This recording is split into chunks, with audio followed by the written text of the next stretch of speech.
Bulletin में सबसे पहले आपको ये बताएं कि कौमी असम्बली में आज वफाकी वज़ीर हवाबाजी ने रिपोर्ट पेश करते हुए बताया कि कराची में PIA का तैयारा पायलट और एयर ट्रैफिक कंट्रोलर की गफलत से गिरा। लैंडिंग से पहले जहाज़ ज़्यादा ऊंचाई पर था।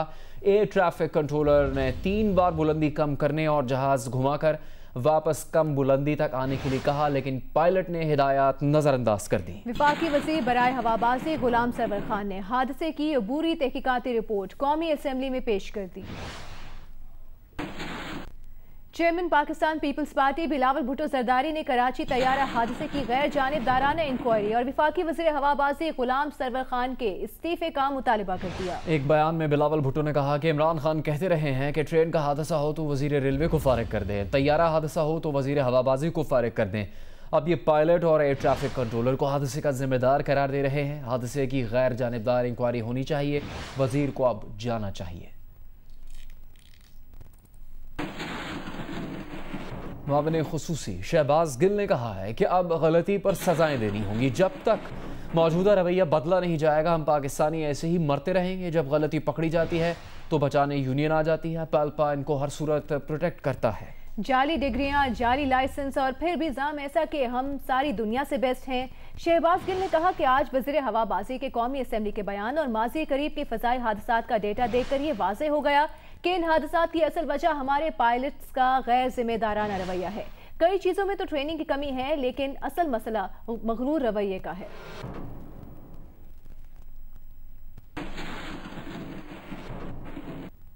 यहाँ आपको बताते हैं कि 2016 में PIA के तबाह होने वाले ATR तैयारे की इब्तदाई तहकीकाती रिपोर्ट भी हुकूमत को पेश कर दी गई।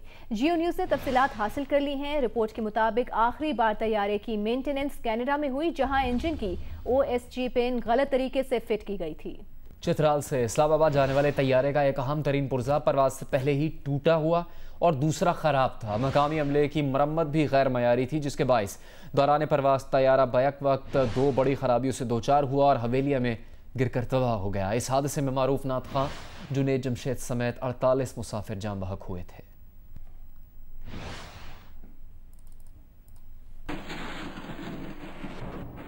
मुस्लिम लीग नून के रहनुमा ख्वाजा साद रफ़ीक का कहना है कि हुकूमत मसाइल पैदा करती है, NDA में तदारुक करता है, बेहतर है निज़ाम उन्हीं के हवाले कर दे। कौमी असम्बली में खिताब करते हुए उनका कहना था कि एक वफाकी वज़ीर कहते हैं उनके पास कोई ऑप्शन नहीं है।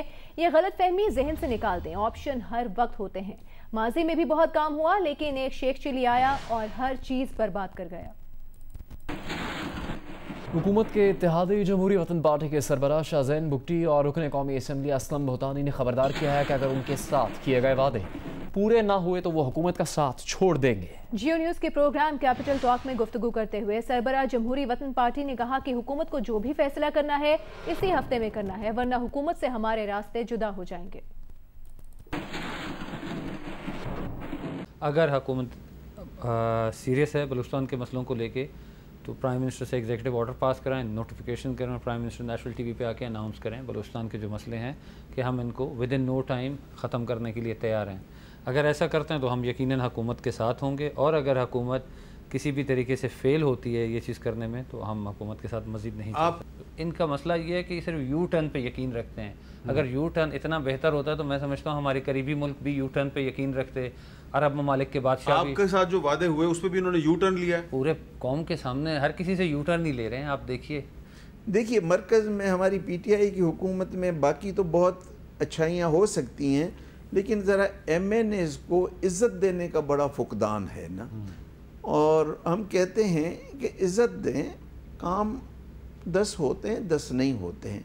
चलें हम तो इत्तेहादी हैं, आज़ाद हैं, हमारे लिए राहें खुली हैं। अगर कहीं नहीं होगा हम अपना फ़ैसला ख़ुद कर सकते हैं, लेकिन जो आपके अपने PTI के हैं, क्योंकि हम तो इकट्ठे बैठते हैं ना, तो उनकी जो बातें मैं सुनता हूँ इज़्ज़त उनको दें।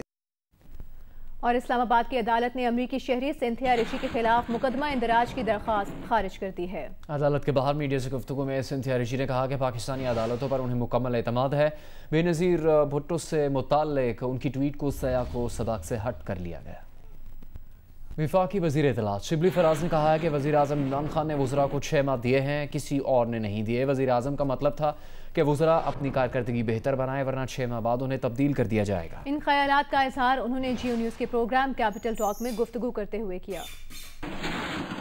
शिबली फराज साहब, क्या ये बात दुरुस्त है कि वज़ीर आज़म साहब जो है उन्होंने किसी मीटिंग में आप समेत बाकी जो वज़रा हैं उनको 6 महीने का टाइम दिया? बात हो रही थी हमारे पूरे जो हुकूमत का टाइम हो गया है और 6 महीने बाद हमारे 2.5 साल पूरे हो जाएंगे, यानी कि मिड टर्म में हम आ जाएंगे।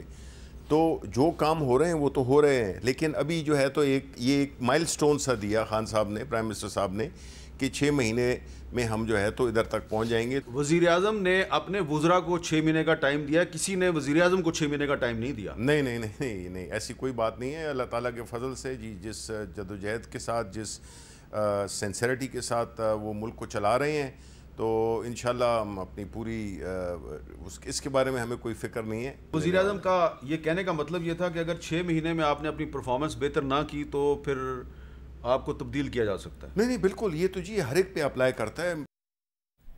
कराची में बिजली की लोड शेडिंग ने शहरियों की जिंदगी जहन्नुम बना दी। कहीं 9, कहीं 11 तो कहीं 18 घंटे बिजली गायब। दिन का सुकून बर्बाद, रातों की नींद हराम हो गई। तर्जुमान के इलेक्ट्रिक ने लोड शेडिंग का मलबा फर्नेस ऑयल और गैस की फराहमी की कमी पर डाल दिया है।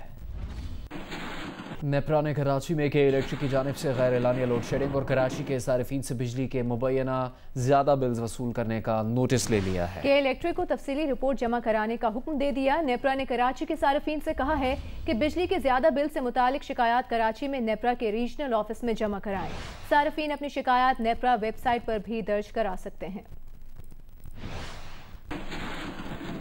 जंग और जियो ग्रुप के editor in chief Mir Shakeel Rahman की 100 रोज से ज़्यादा तवील गैर कानूनी गिरफ्तारी के खिलाफ जंग और जियो ग्रुप के वर्कर्स, सियासी जमात और सहाफ़ती और समाजी तंजीमों के नुमाइंदों ने रावलपिंडी में एहतजाज किया।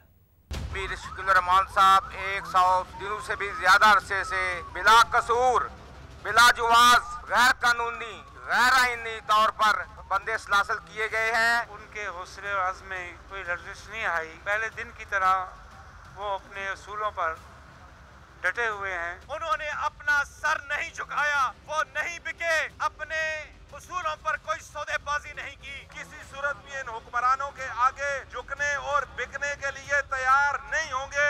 आज 105 दिन गुजर चुके हैं और हमारे मीर कारवां पाबंदे सलासल है। ये सरासर बददियांती, बदनीति में मुनस्सर एक मुकदमा भी नहीं, सिर्फ एक दरख्वास्त है। दरख्वास्त करूंगा आला अदलिया से कि मीर शकील रहमान पर कायम झूठे और बेबुनियाद मुकदमात खत्म किए जाएं। मीर शकील रहमान ने कुर्बानी देकर जो शमा रोशन की है, जो दिया जलाया है, उस दिए से दिया जल रहा है। लाहौर में भी जंग और जियो ग्रुप के editor in chief Mir Shakeel Rahman की प्रॉपर्टी के 34 साल पुराने मामले में गैर कानूनी गिरफ्तारी और जंग, जियो और द न्यूज़ को बंद करने की कोशिशों के खिलाफ एहतजाज जारी है।